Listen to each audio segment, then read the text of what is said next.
Agarang serbisyo, tayo ang tulay.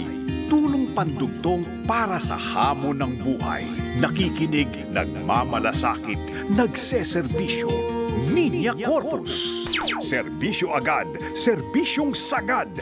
Nagseserbisyo, Ninya Corpus. Tuwing umaga, dito lamang sa DZMM Radio Patrol 630 at DZMM Teleradyo.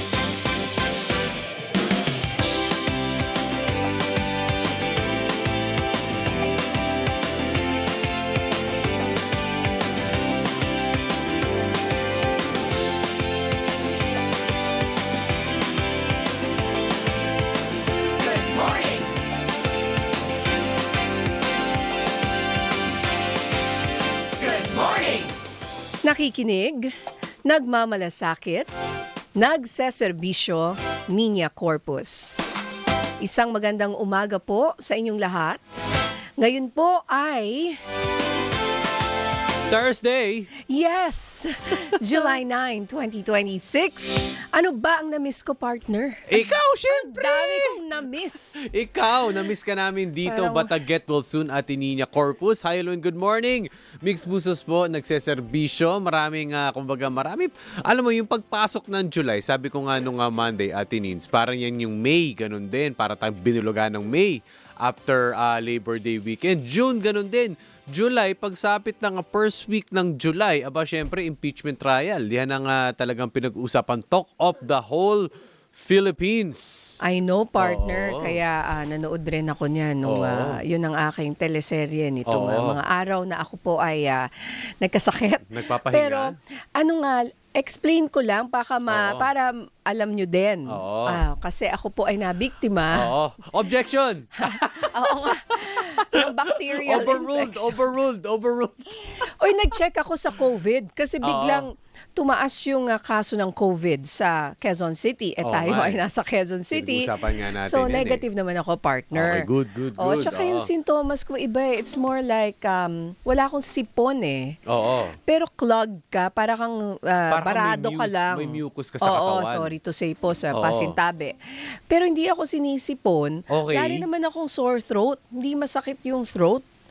Pero may mucus nga. Sa katawan, yung feeling. Hindi, sa sinus, na ayaw sinus. lumabas, mahirap lumabas, at parang nasa chest. So, uso rin daw po yan ngayon. So, nag-antibiotics po ako. So, ngayon po yung huling araw ko ng antibiotics, kaya nakapasok na ako. Kasi syempre, ayoko namang makahawa, di ba? Hindi rin naman ako umuubo, kaya walang droplets or air, whatever. So, kailangan ko lang i-defend. Nagpaliwanag sa korte. Kasi nahiya naman ako sa inyo. Nagkonsulta naman ako kasi habang kapag nag-antibiotic ka na, partner. Noong una hindi pa ako nag-antibiotic kasi baka viral. Yes. Pero nilagnat kasi ako isang beses. At saka parang, syempre yung sintomas, inaalam yan ng doktor. Sabi ko, I think kailangan ko nga, sabi nga ng doktor. Ang nangyari naman, partner, kaya ganito boses ko, kung kayo po ay may GERD or acid reflux, minsan yung side effect ng mga gamot po natin, like antibiotics for example, lalo nakaka-trigger ng GERD. Kaya yung boses ko po ngayon, naging GERD na. Gerdy voice. Parang acid reflux. So, kailangan gamutin. Kaya ako ay nakagamot ng Zol. Yung mga ganun. Tawag ng mga doktor, complete proton pump inhibitor. Na kailangan mong i-take. PPI. Yung mga Zol ang huli. Alam niyo po yun, kung kayo may acid reflux or GERD, na hindi pwedeng i-take as needed. Ano yan, medyo pang matagalan. And then you stop. Okay, okay, okay. O hindi pwedeng isang beses lang, ganyan. Isipin mo na lang modulated ang iyong voice. Yun nga, parang pwede akong kumanta ng kanta ni, sabi ni Maan Makapagal, kumanta raw ako ng Alone, ganyan. Alone.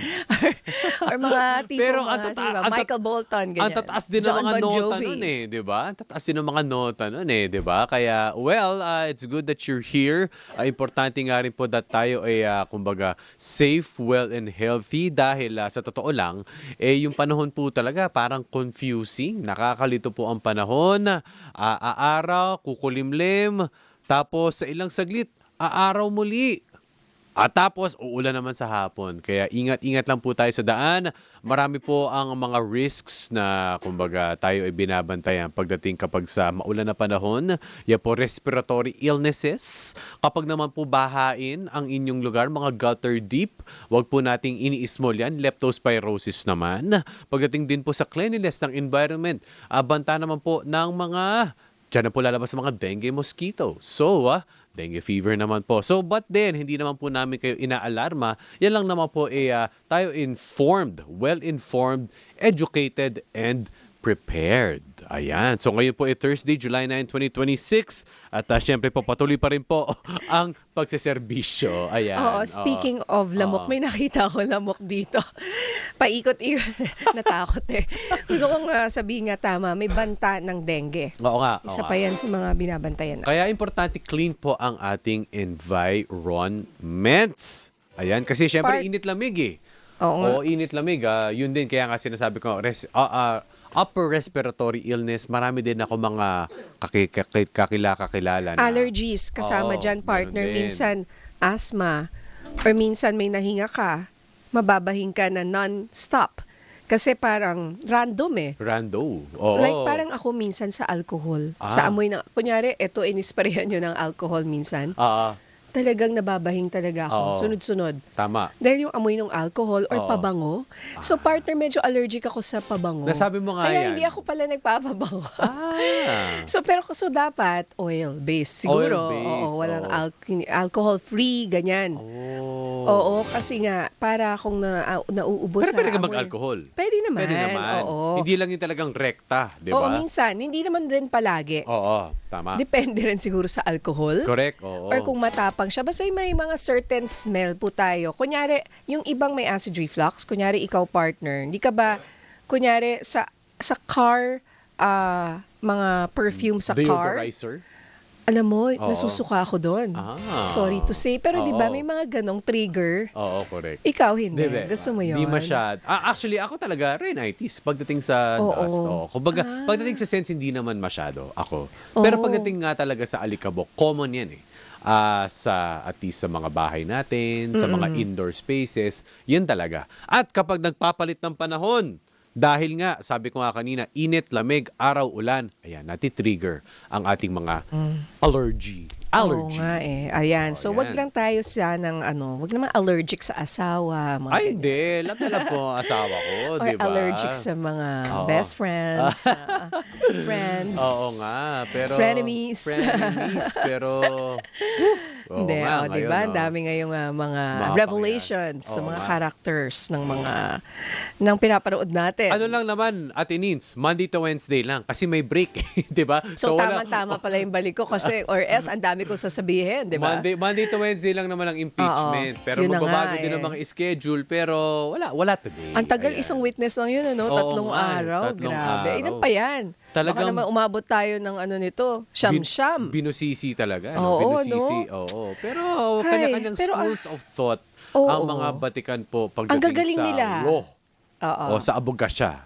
Oo, nakikita mo, no? Oo. Alam mo si Attorney Virgil Ligutan, lagi Oo. nating ini-interview yan eh. Mm. Oo, so ganun pala yun, ano? Oo, Yung ganun, pag oo. naglilitigate.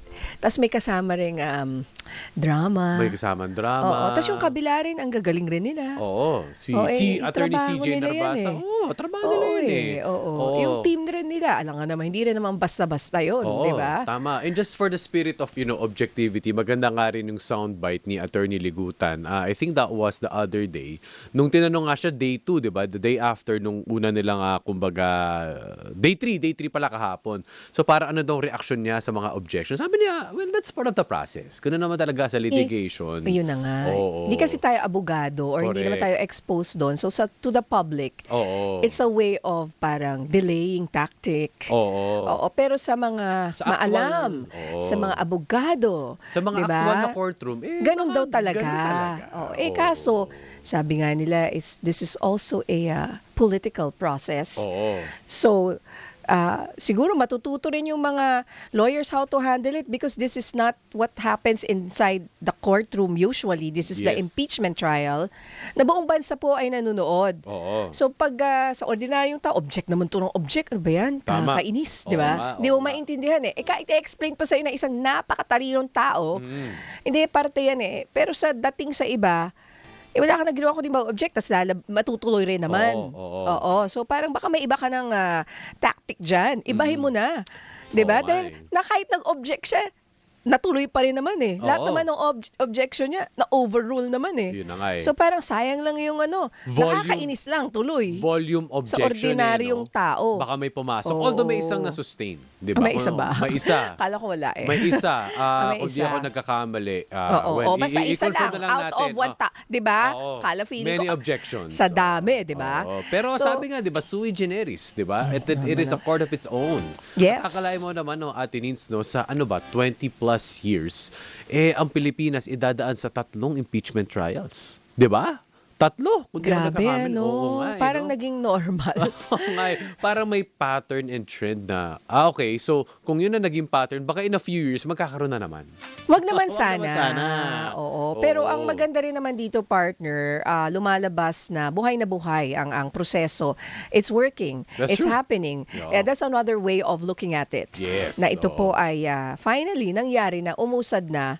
And let's hope for the best. Oo nga eh. Oo, it Ayan. means our system is working kahit papano. Yes. Pero ito ang aming question of the day. Oo. Wala akong kinalaman dyan, kundi sa inyong sariling kalusugan. Pero kasi- at sa mga buto-buto nyo. Connected ito Oo. sa topic natin today, Ate Nins. Yes, oo. Question of the day, madalas ka bang madapa o matapilok? Share mo na po yan, 0919-278-3000. Mag-comment po kayo sa ating mga social media accounts sa Facebook at sa YouTube. Commonly concerning po ito. Concern siguro para sa ating mga kababayan, mga siguro nasa bahay. 'Di ba? Yung mga simpleng movements na baka involuntarily na dudulas po tayo o natatapilok dahil mamaya po ang ating Dr. Serbisyo, makakusap po natin ng isang geriatric specialist para po pag-usapan ang falls and injury prevention para sa mga ating mga kapamilyang mga matatanda. Yes, kaya ito po ang topic ay para sa ating mga lolo, lola, mga nanay at tatay, mga senior citizens po, para po ito sa inyo. Ako minsan kinakabahan kapag yung nanay ko, 'di ba, for example, may kailangang abutin. Maglalagay ng hindi hindi steady na parang upuan. Platform, oo. Oo, para abutin yung hindi mo maabot. So ano ba ang advice ng mga doktor natin dyan?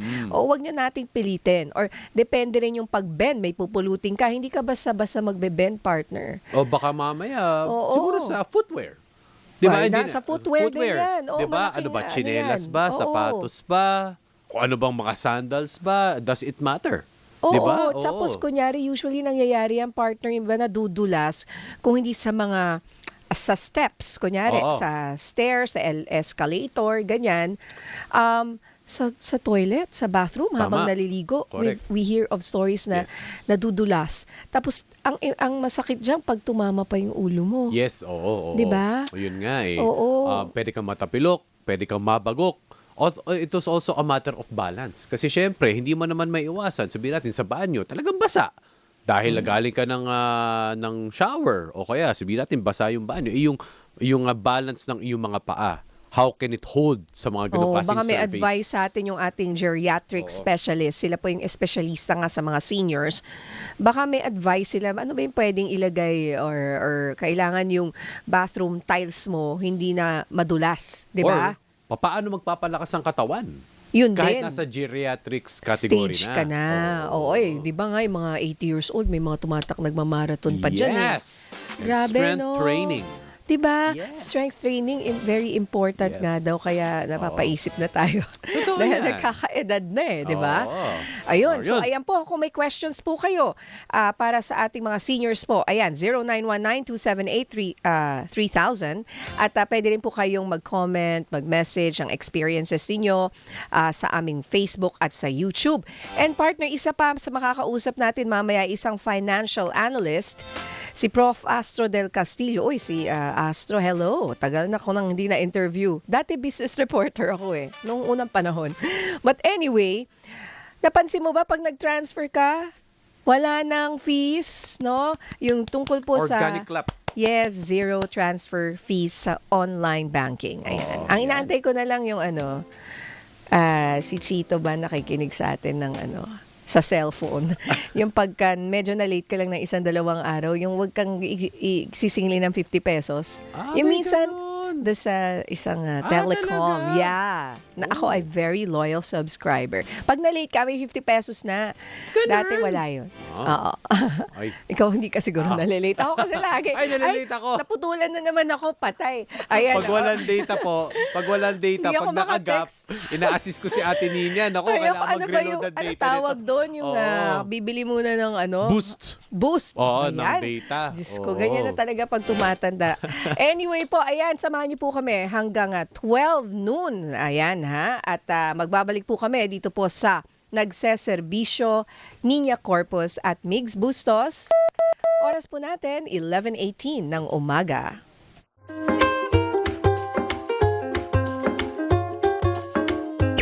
Nagseserbisyo, Niña Corpus kasama si Migs Bustos sa DZMM.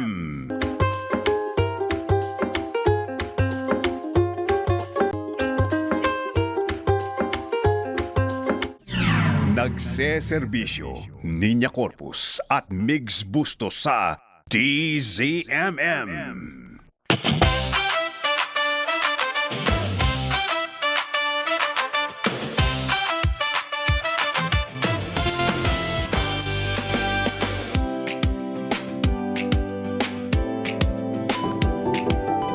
Gusto mong gumaling? Gusto mong gumaling? Sundin ang payo ni Dr. Serbisyo.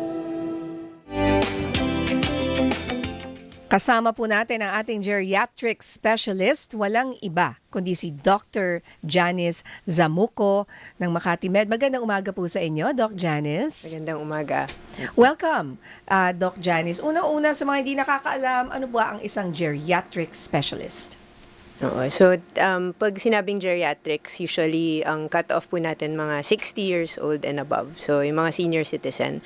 So, kami, mga geriatrician, basically, ang inaalagaan talaga namin, mga senior. So, kumbaga, katapat ng pediatrician, mga bata, pag geriatrician, matatanda. So, mga Ayan. So, saan kami ni Migs? Wala bang mid? Oo. Nasa GP pa tayo. General medicine. Pediatrician, wala bang ganun? Wow. Middle life geriatrician. I love it. Diba? First day back. Benta sa akin ang joke. Pero Doc, pagdating po sa mga common concerns po ng nasa geriatrics, ano po yung mga usual po ninyong na-encounter? So, maraming, may dementia, yung nakakalimot na, maraming hirap matulog, yung iba, yung problema sa balance, so nahuhulog, nagkakaroon ng or mahina yung mga joints nila, mahina ang tuhod, masakit ang likod. Tapos yung usual na even with younger adults naman, yung usual mga high blood, diabetes, mataas ang cholesterol. So ganun din. Very, very common. Very common. Pagdating po sa seniors, sa mga matatanda, ano po yung pinaka-common na dahilan kung bakit sila nahuhulog or nadadapa? I think yung iba-iba kasi yung dahilan, pero I think pinaka-common in general pag nagsisimula na manghina. So nakikita namin usually sa mga mas matatanda na talaga. So meron kasing ano 'di ba, parang medyo batang senior pa, yan mga 60s. Pero yung mga medyo later seniors like in their late Meron bang 70s, super 80s. senior oo. yung gano'n? Oo, Senior, super senior. senior. May Oo. patients kasi kami 100 Opo. plus na. So yung mga medyo gitna na nakalakad pa kasi sila pero medyo nanghihina slowly over the years. So yun yung mga nakikita namin nahuhulog. And then yung iba rin pag nagkasakit. So after ma-hospitalize, for example, paglabas sa ospital nang hina kasi matagal nakahiga. So yun, mas prone sila mahulog. Usually saan? Saan sila nakuhulog at nadadapa? Common sa bahay. So, sa gabi, sa gitna ng gabi, kunyari naglalakad papunta sa banyo or kasi yun nga, madalas ayaw nila magpatulong, no? Kasi lalo kung sanay sila independent. So, tatayo sila mag-isa, lakad mag-isa. So, yun, dun sa bahay pa rin ang pinaka-common. Opo. Doc Johnny, siguro from a medical perspective, de-define lang po natin kung bakit. Kasi usually siguro pag sinabing, ay hindi, pag tumatanda, nangihina na. As simple as that. But from a medical point of view, bakit po kapag talagang nag-age, is talagang siguro humihina yung capacity nung mga parte ng ating katawan? So, hindi rin naman lahat, no? Pero very common that, yun nga, parang habang tumatanda tayo, nagkakaroon ng, unang-una less active, di ba? So, yung pag nagre-retire, nasa bahay na lang, nanonood ng TV, hindi masyadong nag-exercise. Oo. So, and then yun, mas prone din na kapag nga nagkasakit, kahit ilang araw lang na hindi ka gumalaw, nakahiga ka, mas mabilis lumiliit yung muscles. May tinatawag tayong sarcopenia. So, yun, mas mabilis humina yung muscles. And then yung buto natin, pag tumatanda tayo, mas mahina din. Mas marami yung, imbis na nabibuild up yung buto, mas maraming nasisira. So, kaya mas madaling mabalian.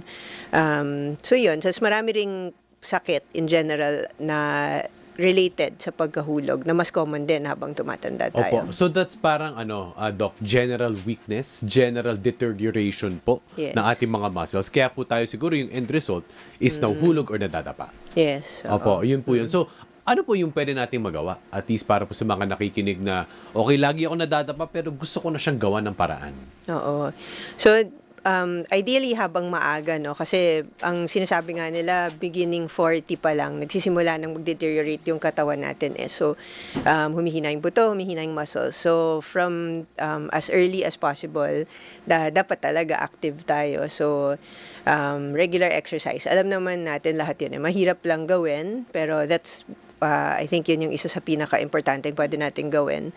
Tapos, kapag napapansin na natin na yun nga, medyo mas prone tayo mahulog, nakikita na natin nag-iiba yung balance, usually in-encourage namin yung mga pasyente na start ng physical therapy. So, hindi lang yung exercising on your own, pero mas focused na matutunan nyo yung mga gait at balance exercises para less yung chances na mahulog tayo. Doc, may follow-up ako. Meron bang yun? Depende rin ba sa, sabihin natin, sa klase ng foot health? Sabihin natin, kumbaga, hindi ganun kumbaga, kung piki or sakang, meron din ba ganung factor? Kasi baka mamaya, kung ganito ka, mas prone ka madapa. May ganun po ba? Meron din. So, kunyari, sinasabi nila pag flat-footed, di ba, less support yung sa arch ng paa. And then, yun. So, kung kunyari, although kung ano ka na ever since sakang or piki ka, kumbaga sanay ka na, you Right. tend to compensate. So, pero I think more of yun, yung in general, pag yung joints natin humihina, yan yung parang more of deterioration. Opo. So, kumbaga, it doesn't matter naman. Not totally in factor kung nagpo-pronate ka, di ba? Or kung kumbaga parang nagsusupinate ka. Hindi naman... Wow, ang lalim. Anong pronate, supinate na yan? Pag yung Ano pronate, yan? yung parang ka napipike. Oh, yes. Yung supinate, yung kabila. Kabila. Kabila. You use this, Pike kumbaga. and sakang. Yes. Oo. Yun Kaya, yung di ba, English nun. sometimes they wear, nagsusuot po sila yung may arc support. Is it arc or arch? O, di ba? Oo nga. Partner, ikaw. Arc support. Oo. Arc support. So, ngayon, or may mga shoes ngayon na senior citizen friendly, na parang may ganun sila. merong something yung sapatos. Yes. Actually, may kilala po ako, nandyan siya ngayon nanonood, na pinapalitan yung sapatos niya. Oo. Sa simpleng suot niya. Kasi masyadong mataas po yung shoes. Oo. So parang pinapalitan yung shoes niya. Kahit favorite niya yung shoes. Pero dadadapa naman siya doon. Nadadapa ka doon. Oo. Kasi mataas. Totoo, yes. Important yun. Kasi kahit nga yung tsinelas lang, mostly sinasabi namin, mas okay na may suporta nga na hindi lang tsinelas. Parang mas maganda either rubber shoes or ganyan, yung may support sa ilalim. Kasi mas, kunyari kung tsinelas, pwedeng sumabit. So, importante yung suot sa paa. Pwedeng sumabit yung tsinelas. Tama. Paano ko sa bahay ito? Oo. Well, kung yun nga depende. I mean, kung hindi ka naman nahuhulog pa, pwede pa. Pero kung talagang madalas ka na mahulog, ideally, mas merong suporta. Or may iba ka ng, kunyari, kung kailangan mo talaga mag-baston or mag-walker. So, depende sa level. Oo. Anong advice nyo? Kasi isa nga sa mga high-risk zone sa loob ng bahay ay etong banyo. At may mga nadudulas dyan. We've heard of stories. Pagkadulas niya, kailangan niya ng either, kunyari, hip replacement, wag naman sana, bago kang ulo, mga ganun po. Opo. Yeah, so usually, importante, part yun actually ng ginagawa namin pag minsan nag-home visit kami, so sisilipin namin yung itsura ng bahay. So, pwede nyong i-adjust na ideally malapit lang yung lalakaran mo kung galing sa kama, papunta sa banyo. Yung iba meron silang nakaiwang ilaw na nakabukas or may sensor para kung gitna ng gabi man, hindi ka nangangapa, tas pwede ka mahulog. Tas ideally merong mga, pag tumatanda, usually sasuggest kami may mga hawakan, may Railing. grab bars. Tapos kapag maliligo, imbis na nakatayo, may chair na, may Dapat upuan. nakaupo. Oo, may shower Oo nga. chair. Pati sa toilet, usually merong, kasi 'di ba hirap silang bumaba or tumayo. So merong nilalagay na riser, so para mas mataas, hindi sila hirap umupo.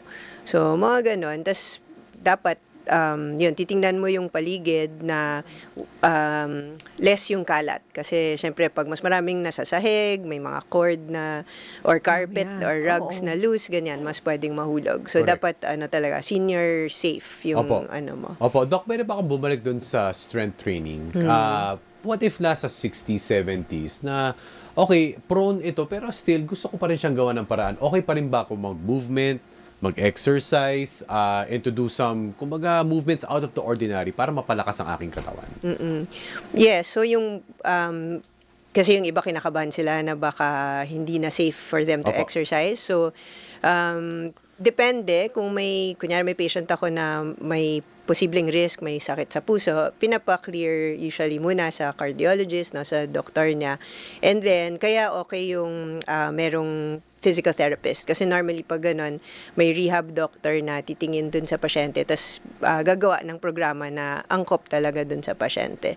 So, kasi hindi naman tayo pare-pareho kung ano yung kaya natin. Pero yes, definitely, age is not a reason to not exercise. Kasi yun nga mas kailangan natin habang tumatanda. Opo, kasi dito meron nga comment si Tita Lina Ho, dati madalas ako matapilok at madapa, pero mula nung nag-walking exercises ako, ay lumakas na ang mga legs ko. Lagi na rin ako watching my step para sure na hindi ako madapa. Yan. So yun po, walking exercises, Doc. Ano pong say niyo dyan? Yes, important yon. So, kahit lang, kasi madalas sasabihin ng mga iba, hindi ko kaya, parang madali ako hingalin, or for whatever reason. Sinasabi namin, kahit konti lang, start kayo, kunyari, kahit 5-10 minutes lang muna.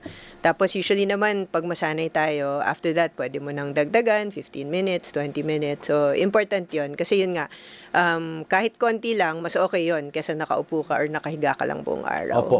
Doc, meron ba kayong mga pasyente na siguro meron ang ganitong sitwasyon, pero nung nag-integrate siya ng walking exercises, lumakas siya, na-improve din siguro yung mga iba't ibang mga nararamdaman niya? Gaano po ka-powerful yung movement po para sa ating mga geriatric patients? Oo. Malaki talaga yung difference. Marami kaming patients na ganyan na pagdating nila, yun nga, hindi talaga sila nag-exercise. And then, once they start being more active, lahat kasi apektado, no? Yung muscles lumalakas, yung pati yung buto, yung density, yung gaano kasiksik or lakas yung buto, nag-improve siya when we exercise. And then, pati yung ibang medical conditions. Usually, blood pressure, maganda, yung blood sugar, cholesterol. So, ano siya, 'di ba? Libre nga siya exercise, pero very big siya, big difference. Okay. So, doktora, ano yung mga karaniwang pinsala or komplikasyon kapag ikaw ay nadulas or nadapa? Ano yung nangyayari sa kanila? Di ba yung mga iba nababalian, yung iba nga nagkakaroon ng operasyon? Oo. I think yun yung isa sa pinaka kumbaga malaki talaga yung effect, no, debilitating. Kunyari mabalian ng balakang yung main thing, hip fractures. So kaya yun yung gusto natin talaga iwasan, kasi may mga study na sinasabi na pag mabalian ka na ng balakang within the next year, mas malaki yung chance talaga na maging seryoso yung condition mo, mas malaki yung chances of death even after a hip fracture. So yun yung extreme na. So, pero short of that, merong yung iba usually lang, 'di ba? Pwedeng Bakit mas malaki yung chances ng death kapag nagka-hip fracture? Oo. Well, yung sa mga studies, I think more of rin kasi yung mga tao na nagkakaroon ng hip fracture, sila rin talaga yung medyo mas mahina na, may iba ng mga condition. So, tsaka ang nangyayari kasi after a hip fracture, lalo kung hindi ka naman na maoperahan or hindi ka mag-physical therapy, manghihina ka talaga. You'll end up, nasa kama ka na lang, hindi ka na, lalong nabawasan yung physical activity. So, kaya mas tataas yung risk mo for everything else. Opo. Ito po, Doc, may tanong po si Ramona. Pag nakapaa, nakakatulong po ba yun para ma-prevent ang tapilok, tapa, or dulas? Walking barefoot po para sa ating mga geriatric patients. I guess depende. Meron ngang mga pasyente na mas gusto nila kasi para mas nararamdaman nila yung sahig. So, I would think mas okay siya kaysa sa tsinelas. Pero problema lang pag nakapaa, lalo kung kunyari may diabetes na medyo manhid na yung ilalim ng paa, hindi mo maramdaman, baka nagkasugat na pala or So yun lang yung concern kung But nakapaa. given na normal, quote-unquote, okay naman po. Pwede Recommended naman. po. Oo. Kasi sa mga bata, di ba, Atinin, sa mga developing years, nire-recommenda na mag-barefoot daw yung mga bata para Oo. talaga ma-develop yung kanilang walking abilities. Oo, kasi iba masyadong excited lagyan ng shoes. Oo. Habang baby pa. Correct, Oo. So, oo. actually, may mga shoes na fina-follow yung form nung paa. Or, wag ka na lang mag-shoes para hindi ka na gagastos Sa muna. pediatrics naman. Sa bata yun. po, Sa ito yan. bata, Oo. Ito, meron din pong question si Malu. Sabi niya, ako po madalas yung parang madadapa at biglang naninigas ang binti. Bali, may rayuma ba ako? Maraming salamat po. I'm 70 years old. Yung rayuma kasi, klase siya at least yung medical na definition ng parang rheumatoid arthritis. Usually po, dalawang side ng katawan, yung mga maliliit na joints natin. So, either sa kamay or So, hindi siya usually related dun sa kung naninigas yung binte, more of muscle siguro yun. Parang cramps? Oo, baka Parang- more of cramping. Oo. So, usually, yun, exercise helps with that. Tapos kapag yung nagsaspasm kasi minsan, yun nga naninigas. So yung iba lalagyan lang nila ng warm compress. So medyo mainit na tuwalya or yung mga sinasaksak na heating pad para mag-relax yung muscles. Yung mga iba naglalagay mga liniment, yung mga Liniment, uso sa mga matatanda, di ba yung parang amoy lola? Yes. Hindi naman, ang gusto ko ngayon, yung mga ointment, saka yung mga mint. Classic yan. Classic yun. Classic. Hanggang ngayon, maaamoy mo pa rin. Marami na akong iba-ibang versions ngayon, pero, di ba? Ano tama, po tama. ang health nun? Oo. Usually kasi mainit pag pinahid. So, mainit. so nakakatulong din Kapag naman. mainit, Doc, ano yung effect nun? Yan, nakaka-relax kasi ng muscles. It helps with spasms. So, helpful siya. What about, is it too late to take calcium? No, normally, yung calcium, nire-recommend talaga namin siya sa mga senior din dahil sa bone health. So, hindi lang pwede na sobrang taas nung calcium na intake rin. So, depende rin, usually chine-check kapag kasi masama rin naman pag sobra. Supplements, Doc.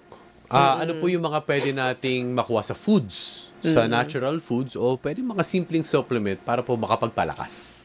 Meron po ba? Well, yung usual pa rin. Gulay, fruits, yun talaga yung 'di ba, for vitamins. Kaya yung ibang patients namin, sinasabi nga namin, kasi 'di ba, ang dami-daming pwedeng bilhin na vitamins on the market. So, technically, kung mahilig ka naman sa gulay at sa prutas, you get all those vitamins naturally.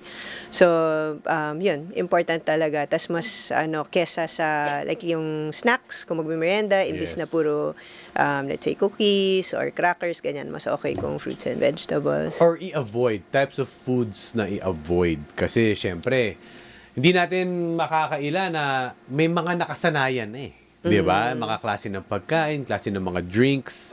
Kung pwede naman magawa ng paraan para mas sumukas, ano po yung mga pwede pong ma-avoid?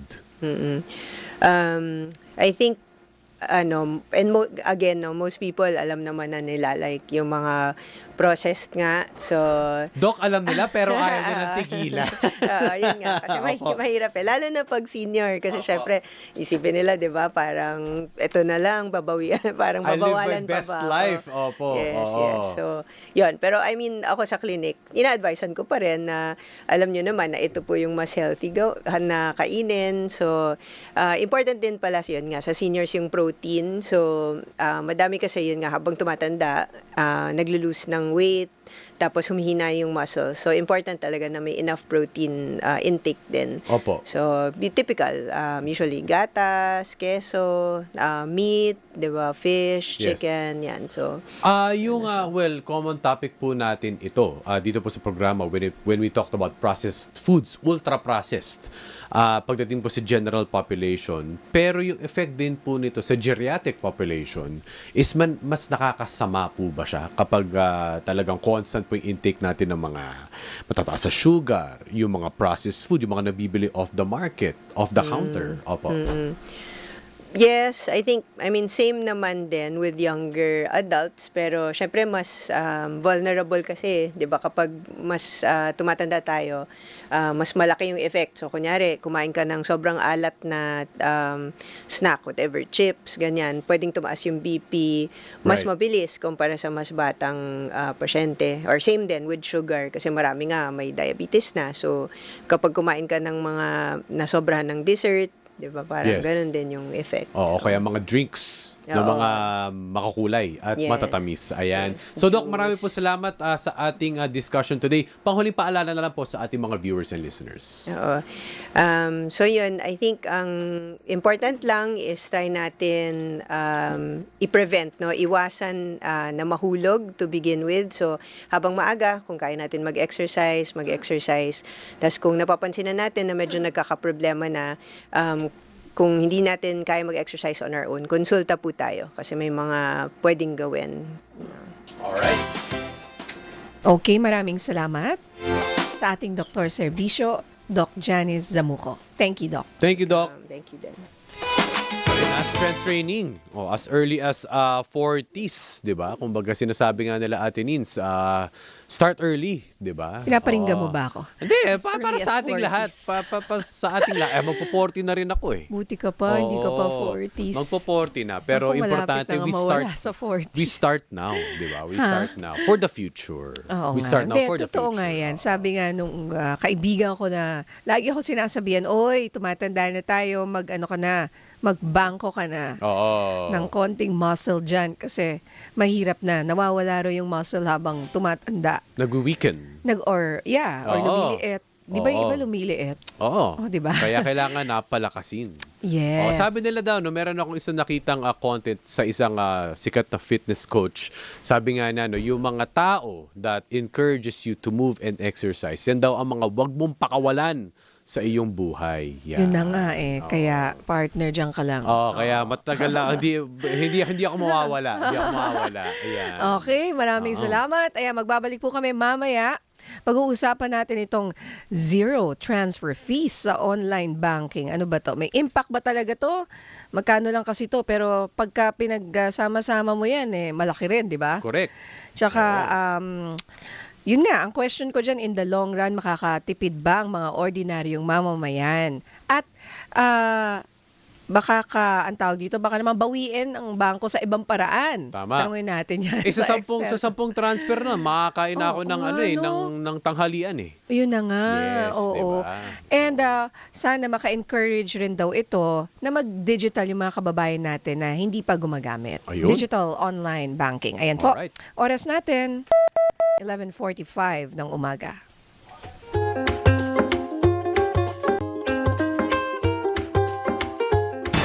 Magbabalik ang nagseserbisyo Niña Corpus kasama si Migs Bustos.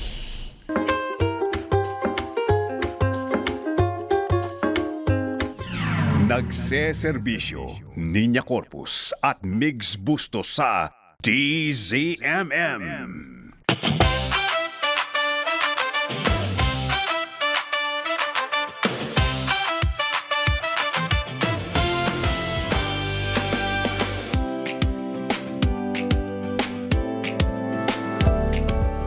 May bisita. Upo po kayo. Ang ating KOTD Kaserbisyo of the Day. Bago Okay. po yan, ito Oh. muna. Bago po natin pumunta sa next topic, syempre po, para sa masiglakas na araw, katawang po ng DZMM ang Gardenia sa paghatid ng serbisyo publiko. Salamat po sa pagbabahagi ng masarap at masusustansyang tinapay para sa ating mga kapamilya. Ayan. Yan. Sarap yan. Okay. Oo nga, masarap yan. Kasama Oo. natin ngayon ang ating KOTD, Kaserbisyo of the Day. Walang iba kundi ang financial analyst na si Professor Astro Del Castillo. Magandang umaga po sa inyo, Prof. Prof. Astro, Tatawagan muli. nawala sa linya si Prof. Oo. Okay. Okay, may anunsyo kaya muna tayo, no, Abby? Oh, yeah. Pwede Oo tayo nga, mag-anunsyo maganda to. muna. Oo, Yes, maganda go. to.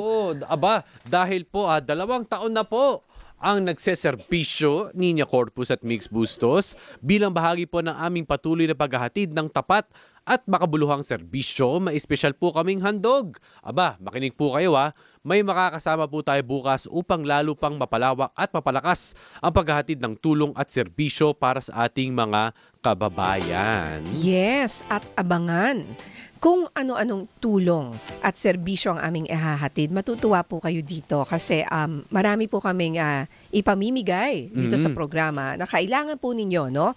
At alamin kung sino at papaano pwedeng sumali. Kaya huwag kayong mawawala bukas Alamin din kung aling ahensya ng pamahalaan ang makakatuwang natin sa espesyal na episode na ito.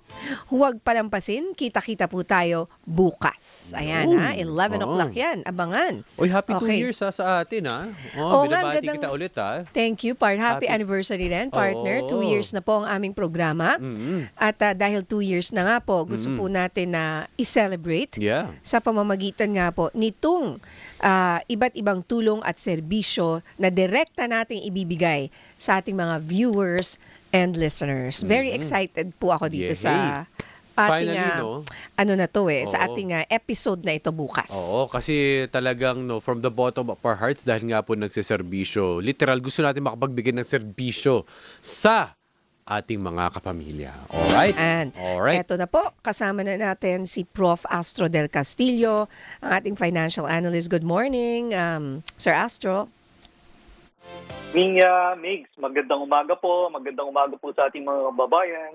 Alright. So, Prof. Astro, good morning, no? So, maganda nga pong balita ito para sa mga digital bankers. But from your perspective as being a financial expert, gaano po kalaki ang mababawas sa gastusin? Kapag cumulative po, no? Unang-una, paano mo na malaking tulong ang pag-waive po ng mga fees na ito sa online banking? Well, yes, no. Actually, mas makakatulong yan dito sa mga financially challenged na mga kababayan natin, no? Lalo na rin yung mga micro, small, mga enterprises, no? Kasi yung mga 20 pesos, 25 pesos ay malaking tulong sa kanila, no? Sa bawat transaction, makakatipid sila ng so much, no? It seems like very small to many, but for others, or baliktad, for a few, no? Small amount for a few, but talagang it will be a big help for many, no? Opo. Both individuals and yung mga micro and small enterprises. Opo. Bakit nga po ba ito ginawa? Matagal na nating gusto itong pinananawagan ito ng mga tao, di ba? Kahit tayo, di ba, Migs, yung mga transfer fees na yan na feeling natin, hindi na sana tayo sisingilin. Paano po ito nagawa? Yes, so bagong circular to ni BSP for this year, no? And it was implemented this month. It's somehow really adopting so-called reasonable and fair market-based pricing, no, for digital fund transfers, no. So talagang na-encourage naman yung mga bangko, no, na actually it was initiated by also some government banks, no, and then followed by the private banks. Nag-zero sila, yung iba naman minimal, para naman to comply with the so-called circular, no. It's about time, especially digital world na tayo, Nina, Mick, no. Opo. Mas less na dapat ang cost na na-entail sa operational cost, no, or charges na nai-incur ng mga financial institutions and banks. Opo. So ni-rationalize lang ng bangko and banks. Opo, Prof, behavior-wise, sa nakikita na po itong development na ito, mas marami pa po bang ma-encourage na mag-digital banking, or with the existing fees, marami pang na-discourage to do online banking? And with this development, tataas po kaya ang interest na tumuli? I think it will help, no? Basically, it will help. Kasi halos zero cost na or minimal cost na lang, no? So mas madaming mag-deposit through fintech, no? Through such medium, no? And also mas maganda, madami nang gagamit ng such technology, no? For fund transfers, no? And also mga other digital transaction. I think it's a step towards really rationalizing costs in the digital industry, no? Especially sa fintech or financial technology. Opo. Siyempre yung tanong po ng iba, baka naman bawiin to somewhere, somehow. Baka may hidden catch. Patikim Kasi lang. Oo. paano babawiin ng mga bangko itong mga dapat kikitain nila sa mga transfer fees po na ito? Magkano pa kita nila sa mga transfer fees? Malaki ba? Yes, ang galing ni Ate Nina. Okay, good question. Number one, syempre sayang din yan, no, for gun revenues, no. However, kaya nga nag-step in yung government to regulate it properly. May cost rin naman ng mga financial institutions, no, kami, mga bangko, mga financial institutions na provide with such service, no. However, let us remember sa retail sector lang tinanggal yung itong fees na to, no. Sa corporate kinakarga pa rin. So may pa rin, meron pa rin naman kaming source of revenues, no, OPEX, operational expenses, to use, no, para sa maintenance ng infrastructure and other costs related in maintaining such system, no. But again, tingin natin at the end, win-win solution, no, considering that pag minimal cost kasi mas madaming magde-deposit. Posibleng mas lumaki yung mga magde-deposit at gumamit ng technology na to, no. So eventually, hopefully it will soften whatever loss na mawawala doon sa revenues ng bangko or ng financial institution. Opo.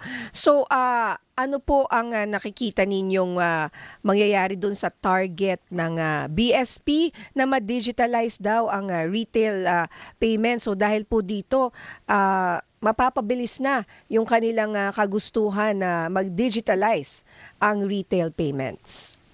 Yes, mas maganda nga, no? It will make our economy more efficient, mas magiging transparent, no? Yung friction cost mababawasan rather than pupunta ka pa sa bangko, no? Magde-deposit, magwi-withdraw, pipila ka pa, no? Magbibiling ka pa ng pera over the counter. Mas maganda yung gantong technology, no? Yun nga lang, siguro mababawasan din yung mga na bibigyan ng mga malalaking maleta, no, or supot.